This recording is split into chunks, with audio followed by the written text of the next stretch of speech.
The elevator stopped on a Tuesday. I heard the fault before the display showed it, a low mechanical hitch in the cable drum, the kind that sounds like a held breath.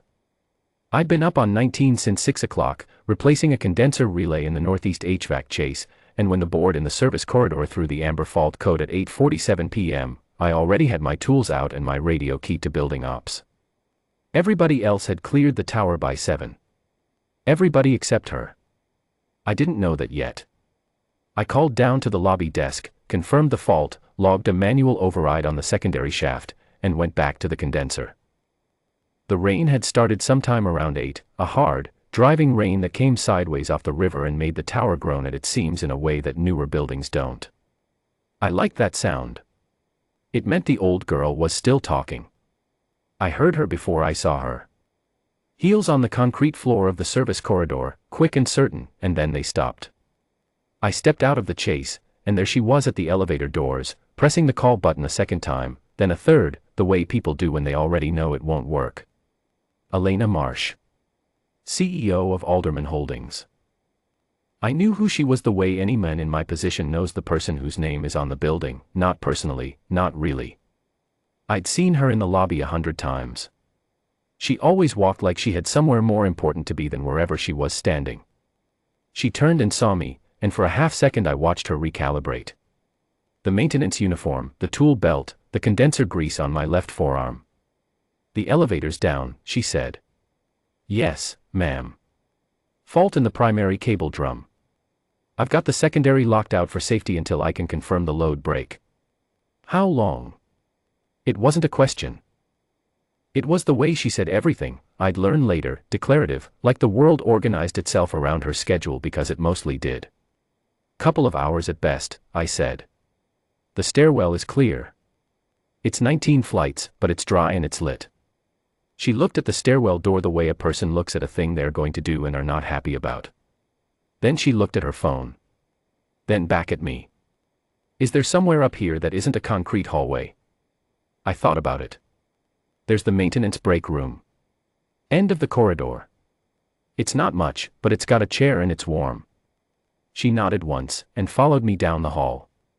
It wasn't much. A square room with a folding table, 2 metal chairs, a half-sized refrigerator, and a coffee maker that had seen better days. The single window looked out over the river, and the rain was sheeting across it so hard the city lights on the far bank blurred into something almost beautiful. She sat in the better chair. I didn't offer it, she just took it, which seemed right, and set her laptop on the folding table and opened it like she was going to work, which she was. I went back to the HVAC chase. That was my job, and the fault wasn't going to fix itself. An hour passed. I checked on her once, said nothing, and went back to work. Another half hour. The rain didn't ease. I came back for a glass of water, and she was still at the laptop, but her head had dropped forward and her eyes were closed, and the laptop screen had gone dark from inactivity. She'd fallen asleep in the metal chair, her blazer still on, one hand still near the keyboard. I stood in the doorway for a moment. Then I went quietly to the cabinet above the coffee maker, found the spare flannel blanket we kept up there for cold overnight shifts, and I draped it over her shoulders without waking her. I put a fresh pot of coffee on, slow, so the machine wouldn't gurgle too loud, and I went back to the corridor and sat on my toolbox and kept working from there, where I could hear if anything changed. I thought about Caleb. He'd be asleep by now at my mother's place on Fenwick, his sneakers by the door and his homework on the kitchen table, done and checked the way I'd taught him. I had a photo of him on my belt pouch, 8 years old, gap-toothed grin, holding up a catfish he'd caught at Tanner Reservoir the previous June like it was a trophy. I touched the edge of the photo the way I always did on late nights when the building was quiet and it was just me and the hum of the machines. His mother had been gone 4 years. Not left, gone. An early morning on Route 9 in February, ice on the bridge, a truck that crossed the center line. I didn't talk about it much. You learn to carry a thing like that differently over time. It doesn't get lighter, you just get stronger, or you try to, because a boy needs you to. At 11:20, the load break confirmed clear. I ran the secondary shaft through 2 test cycles, logged the all clear, and keyed the elevator back online. Then I went to the break room. She was still asleep. The coffee had been sitting hot for 40 minutes. I poured a cup, set it on the table beside her laptop, and wrote a short note on the back of a work order slip, * elevators back online. Coffee's hot.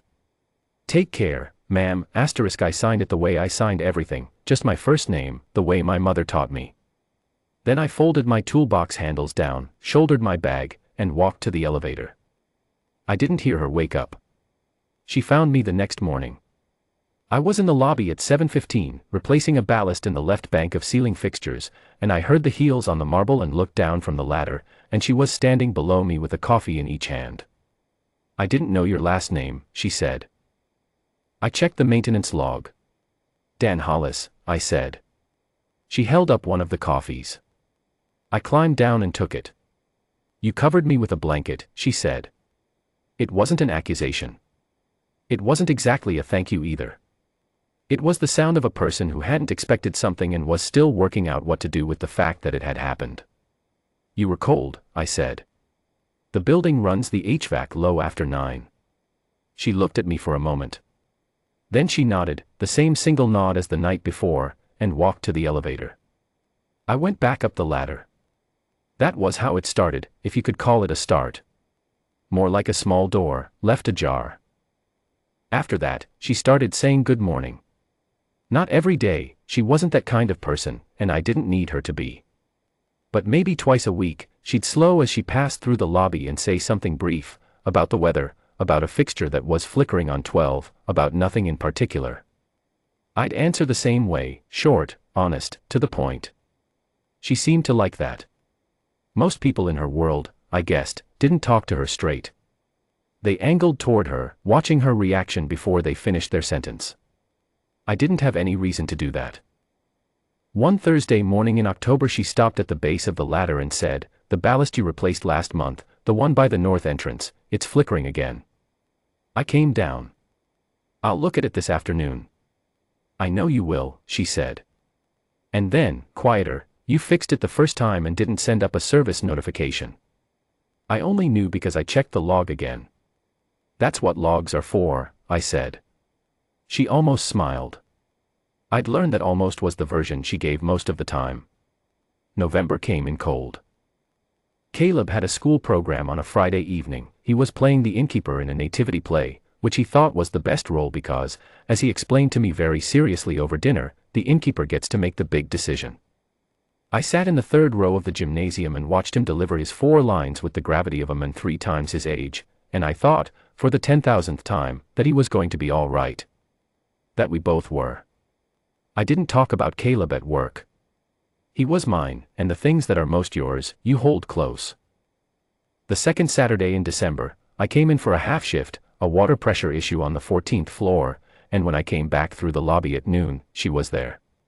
Not working, not striding. Just standing near the window wall, looking out at the street, still in her coat. The building was quiet on weekends.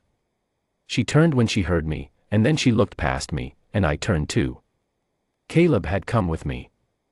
I'd told him to wait on the bench by the door, but he'd wandered over, the way 8-year-olds do, and was now standing directly beside me, looking up at her with the frank appraisal children save for strangers.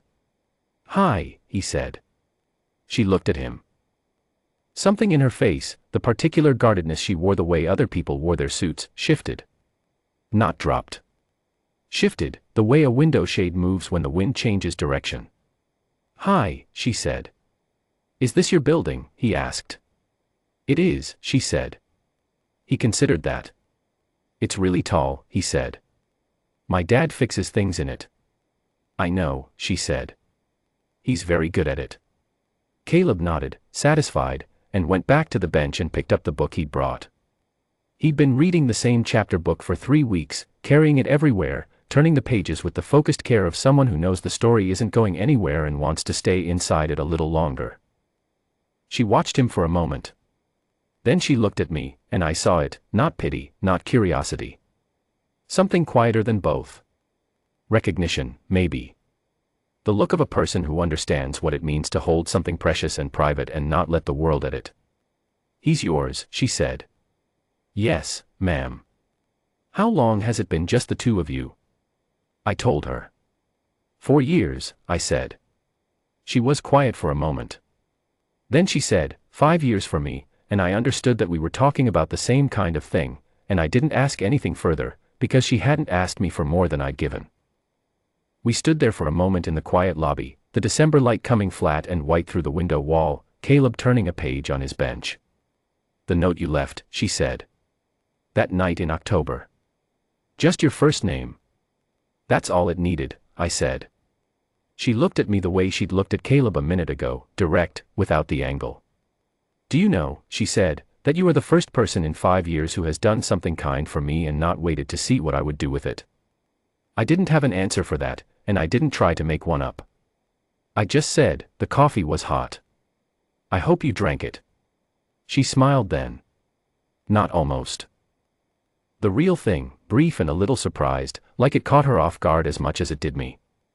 Caleb looked up from his book. He had the instinct kids have, the one that tells them when something important is happening in the room, even if they can't name it. He looked at her and then at me and then went back to his page, satisfied with whatever he'd decided. We said goodbye in the lobby, same as always, and I took Caleb out through the glass doors into the December cold, and he tucked his book under his arm and took my hand without being asked, the way he'd done since he was small. "She seemed nice," he said. "She is," I said. "She looked at you like she was figuring something out." I looked down at him. "You noticed that?" He shrugged, the elaborate shrug of an 8-year-old who considers himself an observer of the human condition. "People always look at you like that eventually," he said. "You just take a while." I laughed. Not at anything in particular. At him, mostly. At the way a boy who lost his mother at 4 years old could still look at the world with that kind of calm confidence. At the thought that I must be doing something right. That evening, I got a text from a number I didn't have in my contacts. It said, *, the coffee was perfect. *. I saved the number. I didn't reply that night. Not because I didn't want to, but because some things are worth taking slowly, the way a good repair is worth doing right, with care, without rushing, making sure every connection holds before you put the panel back on and call it done. I thought about what Caleb had said. You just take a while. He wasn't wrong.